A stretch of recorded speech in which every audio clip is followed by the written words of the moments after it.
അതിൽ ഞാൻ പറയാത്തതായിട്ടുള്ള ചില കാര്യങ്ങൾ ഉൾപ്പെടെ അതിൽ വന്നിട്ടുണ്ട് എന്നുള്ളത് ദൗർഭാഗ്യകരമാണ്. ചില വസ്തുതകളെ, ചില വിഷയങ്ങളെ സംബന്ധിച്ചുള്ള BJPയുടെ നിലപാട് പറയാൻ വേണ്ടിയാണ് ഇപ്പോൾ പ്രിയപ്പെട്ട മാധ്യമപ്രവർത്തകരെ കാണുന്നത്. നമുക്കറിയാം, കേരളത്തിൽ മതത്തെയും വിശ്വാസത്തെയും ഉൾക്കൊണ്ടുകൊണ്ട് ബഹുമാനിച്ചുകൊണ്ട് പ്രവർത്തിക്കുന്ന, മതത്തെയും വിശ്വാസത്തെയും ഉൾക്കൊണ്ടുകൊണ്ടും ബഹുമാനിച്ചുകൊണ്ടും പ്രവർത്തിക്കുന്ന ഒരു രാഷ്ട്രീയ പാർട്ടിയാണ് ഭാരതീയ ജനതാ പാർട്ടി.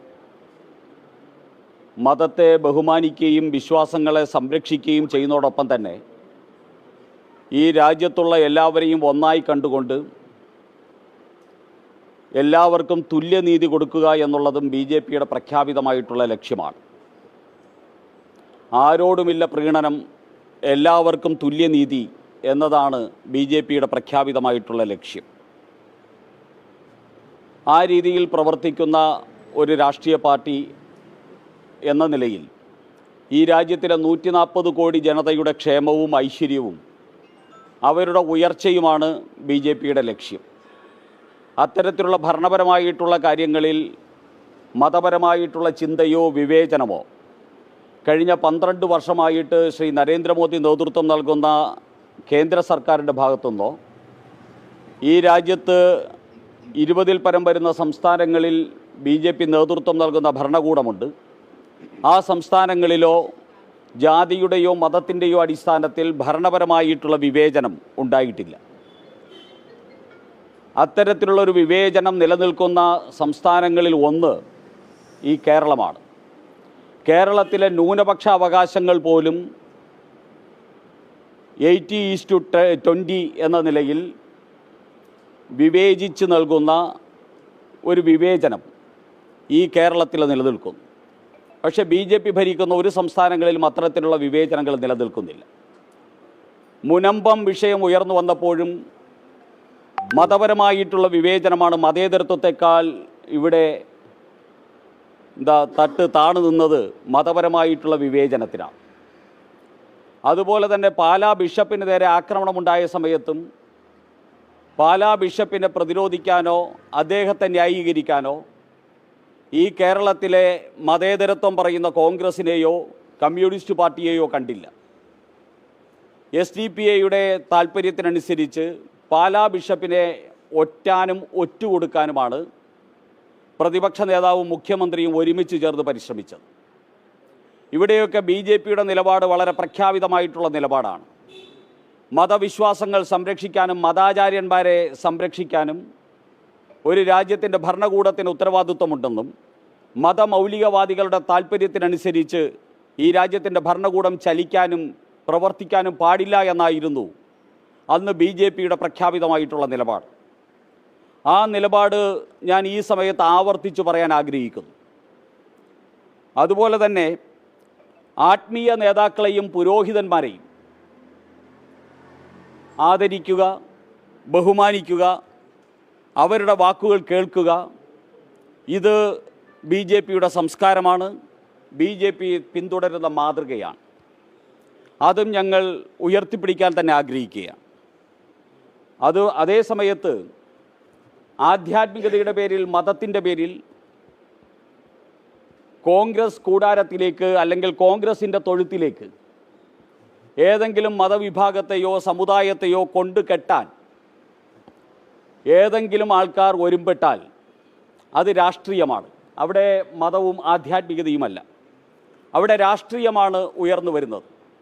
അങ്ങനെ ഉയർന്നു വരുന്ന രാഷ്ട്രീയത്തെ രാഷ്ട്രീയപരമായിട്ട് ചോദ്യം ചെയ്യാനുള്ള അധികാരം ഇന്ത്യൻ ജനാധിപത്യ പ്രക്രിയയിൽ Bharatiya Janata പാർട്ടിക്കുണ്ട്.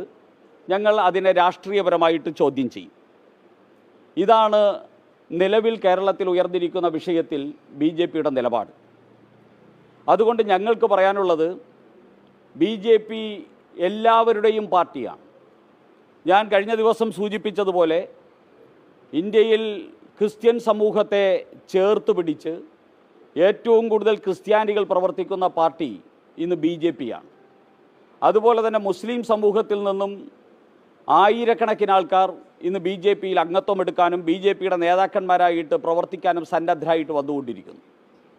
B J P ഇന്ന് വർഗീയമായിട്ടുള്ള ഒരു നിലപാടും ബി ജെ പിക്കുണ്ട് എന്ന് ബി ജെ പി അറിയുന്ന മത നേതാക്കന്മാരും അതോടൊപ്പം തന്നെ രാഷ്ട്രീയ നേതാക്കന്മാരും ഇന്ന് പറയില്ല. ആ രീതിയിലേക്ക് ബി ജെ പി ഒരു ഇൻക്ലൂസീവായിട്ടുള്ള രാഷ്ട്രീയ പാർട്ടിയായി ഈ രാജ്യത്ത് മാറിക്കഴിഞ്ഞിരിക്കുന്നു.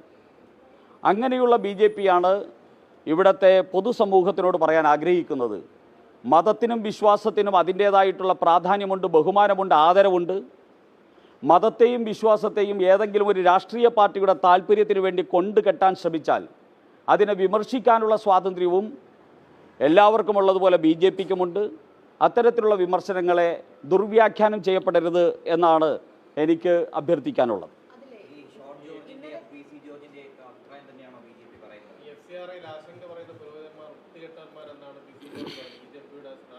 ഷോൺ ജോർജ് പറഞ്ഞത് ഒരു മാധ്യമ സ്ഥാപനത്തിനെതിരായിട്ടാണ്. ആ മാധ്യമ സ്ഥാപനം എഴുതുന്നതും പറയുന്നതും ഒരു മതത്തിലെ ഒരു പ്രത്യേക വിഭാഗത്തിൻ്റെ അഭിപ്രായമാണ് എന്ന ദുർവ്യാഖ്യാനം ഇവിടുത്തെ കോൺഗ്രസ്സുകാരും കോൺഗ്രസിനോട് താല്പര്യമുള്ള ചില മാധ്യമങ്ങളും കാണിക്കുന്നുണ്ട്. അങ്ങനെ ദുർവ്യാഖ്യാനം നടത്താൻ പാകത്തിൽ രാഷ്ട്രീയ താല്പര്യം വെച്ച് മതത്തിൻ്റെ പേരിൽ പൊതുവെ അറിയപ്പെടുന്ന ഒരു മാധ്യമത്തെ ദുരുപയോഗം ചെയ്യുന്നതിനെതിരായിട്ടാണ് ശ്രീ ഷോൺ ജോർജ് പ്രതികരിച്ചത്. ശ്രീ ഷോൺ ജോർജ് ക്രിസ്ത്യാനി എന്നതിനപ്പുറം കത്തോലിക്ക സമുദായത്തിലെ വലിയൊരു വിശ്വാസിയാണ്. ബി ജെ പിക്കകത്തും ശ്രീ ഷോൺ ജോർജ് സമുദായത്തിൻ്റെ താല്പര്യങ്ങൾക്ക് വേണ്ടി ഞങ്ങളുടെ മറ്റു ക്രിസ്ത്യൻ നേതാക്കന്മാരോടൊപ്പം പരിശ്രമിക്കുന്ന ഒരു നേതാവാണ്. അദ്ദേഹത്തിൻ്റെ മതത്തെക്കുറിച്ചും അദ്ദേഹത്തിൻ്റെ മതത്തിൻ്റെ പേരിൽ ദുഷ്പ്രചരണം നടത്തുന്ന ഒരു മാധ്യമത്തിനെതിരെയും പ്രതികരിച്ചത് അത് ഞാൻ നേരത്തെ പറഞ്ഞത് പ്രകാരമാണെങ്കിൽ അത് പ്രതികരിക്കാനുള്ള സ്വാതന്ത്ര്യം ഷോണിനുണ്ട്. ഷോണ് അദ്ദേഹത്തിൻ്റെ ആ സ്വാതന്ത്ര്യം ജനാധിപത്യ രീതിയിലുള്ള ആ സ്വാതന്ത്ര്യമാണ് നിർവഹിച്ചിട്ടുള്ളത്.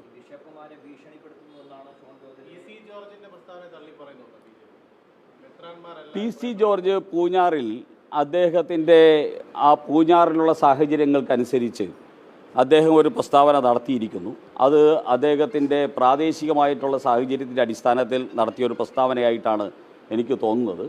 അതിനെ സംബന്ധിച്ച് നിങ്ങൾക്ക് എന്തെങ്കിലും വിശദീകരണം ആവശ്യമുണ്ടെങ്കിൽ അദ്ദേഹത്തിനോട് തന്നെ എത്ര വട്ടം വേണമെങ്കിലും നിങ്ങൾക്ക് വിശദീകരണം ചോദിക്കാവുന്നതാണ്.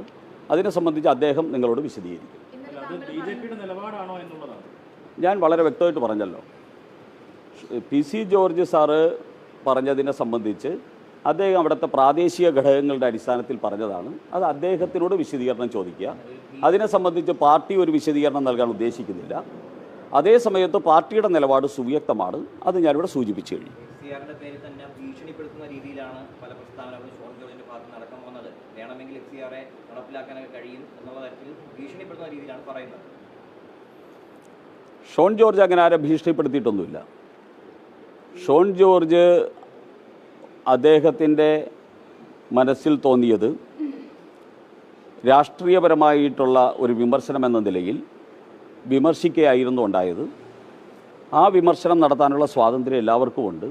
അത് മതത്തിന് നേരെയുള്ള വിമർശനമല്ല, അത് സഭയ്ക്ക് നേരെയുള്ള വിമർശനമല്ല, അതൊരു മാധ്യമ സ്ഥാപനത്തിന് നേരെയുള്ള വിമർശനമായിരുന്നു. ആ മാധ്യമ സ്ഥാപനം രാഷ്ട്രീയ താല്പര്യത്തോടു കൂടി അതിൽ ലേഖനങ്ങൾ എഴുതിയതും എഡിറ്റോറിയൽ എന്ന പേരിൽ എതിരായിട്ടുള്ള ഒരു രാഷ്ട്രീയ വിമർശനമാണ്. ജനാധിപത്യ സംവിധാനത്തിൽ രാഷ്ട്രീയ വിമർശനത്തിന് എല്ലാവർക്കുമുള്ള സ്വാതന്ത്ര്യമുണ്ട്. ആ സ്വാതന്ത്ര്യമാണ് ഷോൺ വിനിയോഗിച്ചത്.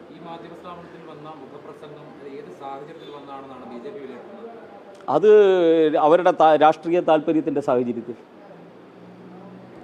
അവരുടെ കോൺഗ്രസിൻ്റെ പാളയത്തിലേക്ക് കോൺഗ്രസിൽ നിന്ന് ജീവനും കൊണ്ട് രക്ഷപ്പെട്ടുകൊണ്ടിരിക്കുന്ന ക്രിസ്ത്യൻ സമൂഹത്തെ, കത്തോലിക്ക സമൂഹത്തെ വീണ്ടും കോൺഗ്രസിൻ്റെ തൊഴുത്തിൽ കൊണ്ട് കെട്ടാൻ വേണ്ടി ഉള്ള പരിശ്രമത്തിൻ്റെ ഭാഗമായിട്ടുള്ള സാഹചര്യമാണ്. ആ സാഹചര്യത്തെയാണ് ഷോൺ വിമർശിച്ചത്.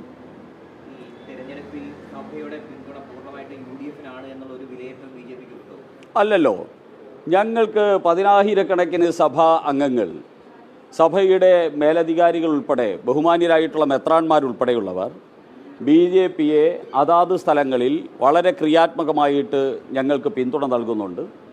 ഞങ്ങൾക്ക് കേരളത്തിൽ ആദ്യത്തെ MP-യെ കിട്ടിയതും, ഞങ്ങൾക്ക് കേരളത്തിൽ ആദ്യത്തെ MLA-യെ കിട്ടിയതും, ഞങ്ങൾക്ക് കേരളത്തിൽ ഒരു മേയറെ ജയിപ്പിക്കാൻ സാധിക്കുന്ന രീതിയിൽ തിരുവനന്തപുരത്ത് വന്നതും, ഞങ്ങൾക്ക് കേരളത്തിൽ BJPക്ക് നിരവധി സ്ഥലങ്ങളിൽ ഞങ്ങൾക്ക് വോട്ട് വർദ്ധിപ്പിക്കാനും ഒക്കെ കാരണമായതിൽ ഒരു വലിയ ഘടകം ഇവിടുത്തെ ക്രിസ്ത്യൻ സഭാ വിശ്വാസികളുടെ വോട്ടുണ്ട് എന്ന് വിശ്വസിക്കുന്ന ഒരു പാർട്ടിയാണ് BJP.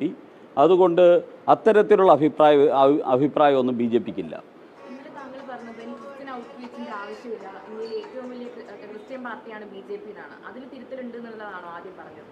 ഇന്ത്യയിൽ ക്രിസ്ത്യൻ സമൂഹം ഏറ്റവും കൂടുതലുള്ള പാർട്ടി BJPയാണ്.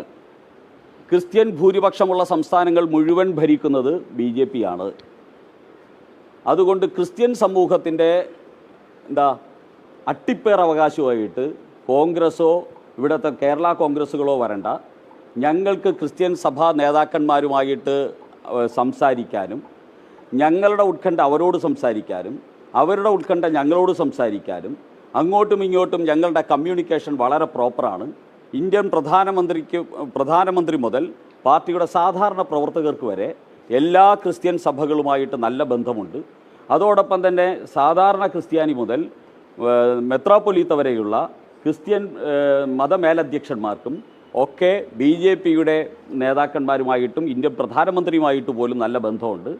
അതുകൊണ്ട് ഞങ്ങൾക്കിടയിൽ ഒരു കമ്മ്യൂണിക്കേഷൻ ഗ്യാപ്പുമില്ല. ഞങ്ങളിലേക്ക് ക്രിസ്ത്യൻ സഹോദരന്മാർ 10,000-കണക്കിന് വന്നുകൊണ്ടിരിക്കുകയാണ്. ഞങ്ങളിലേക്കാണ് ഇന്ന് ക്രിസ്ത്യാനികൾ ഏറ്റവും കൂടുതൽ വരുന്നത്. അതുകൊണ്ട് തന്നെ ക്രിസ്ത്യൻ സമൂഹത്തെ ചേർത്ത് പിടിക്കുന്ന പാർട്ടി ഇന്ന് BJPയാണ്. അതാണ് ക്രിസ്ത്യൻ സമൂഹത്തിന് മുൻതൂക്കമുള്ള എല്ലാ സംസ്ഥാനങ്ങളും താമര ചിഹ്നത്തിൽ 1 അല്ല 2 അല്ല 3 പ്രാവശ്യം വരെ ഭരിക്കുന്ന സംസ്ഥാനങ്ങളാണ് ക്രിസ്ത്യൻ സംസ്ഥാനങ്ങളിൽ പലതും. അതതിൻ്റെ ഒരു ഉദാഹരണമാണ്. കുംഭമേളയിലുള്ള ഈ വൈറലായ ഒരു പെൺകുട്ടിയുടെ വിവാഹം ഇവിടെ നടന്നതിൽ ഇപ്പോൾ കേസെടുത്തിരിക്കുകയാണ് മധ്യപ്രദേശിൽ, പ്രായപൂർത്തിയായിട്ടില്ല എന്നാണ്. അതിലെന്താണ് BJPയുടെ ഒരു നിലപാട്? ഇവിടെ നേതാക്കളൊക്കെ ചേർന്നാണ് വിവാഹം നടത്തിക്കുന്നത്. ഈ കേരളത്തിൽ ഈ CPM-നെ പോലെയുള്ള മൂഢ രാഷ്ട്രീയം നടത്തുന്ന പാർട്ടികളുണ്ടല്ലോ, എന്ത് കിട്ടിയാലും അങ്ങ് വിഴുങ്ങി ഇവിടെ മതേതരം ഉണ്ടാക്കാൻ വേണ്ടി ശ്രമിക്കുന്ന ഈ നാറിയ രാഷ്ട്രീയം, അതിനുള്ള ഒരു തിരിച്ചടിയാണ് ഇത്. ഇതെന്തിനു വേണ്ടിയാണ് ഈ ഒരു രീതി ഇവിടെ അവലംബിച്ചത്? ഇത് ആരെ സംരക്ഷിക്കാനാണ്? ആരെ പോഷിപ്പിക്കാനാണ്? ഒരു 16 വയസ്സുകാരിയായിട്ടുള്ള കുട്ടിയുടെ കള്ള സർട്ടിഫിക്കറ്റ് വാങ്ങി ആ കുട്ടിയുടെ കല്യാണം നടത്തിപ്പിക്കലാണോ ഈ പാർട്ടിയുടെ MP ഗോവിന്ദൻ്റെ പണി? ഇവിടുത്തെ വിദ്യാഭ്യാസ വകുപ്പ് മന്ത്രി ശിവൻകുട്ടിയുടെ പണി 16 വയസ്സുകാരുടെ കല്യാണം നടത്തി കൊടുക്കലാണോ? ഇവിടെ മാർക്സിസ്റ്റ് പാർട്ടിയുടെ MP A.A. റഹീമിൻ്റെ പണി ഇതാണോ? ഇവർക്ക് വേറെ പണിയൊന്നുമില്ലേ? അപ്പോൾ ഇതൊരു ഗൂഢാലോചനയായിരുന്നു. ആ ഗൂഢാലോചനയാണ് ഇന്ന് പിടിക്കപ്പെട്ടിരിക്കുന്നത്. ആ ഗൂഢാലോചനയിൽ MP ഗോവിന്ദനും അതോടൊപ്പം തന്നെ V. ശിവൻകുട്ടിയും A.A. റഹീമും പങ്കാളിയാണ്. ആ പങ്കാളിയായിരിക്കുന്ന ഇവരെ ആ ഗൂഢാലോചനയിൽ കേസിൽ പ്രതിയായി SC/ST അട്രോസിറ്റി നിയമപ്രകാരവും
പുളിച്ചിതകൾ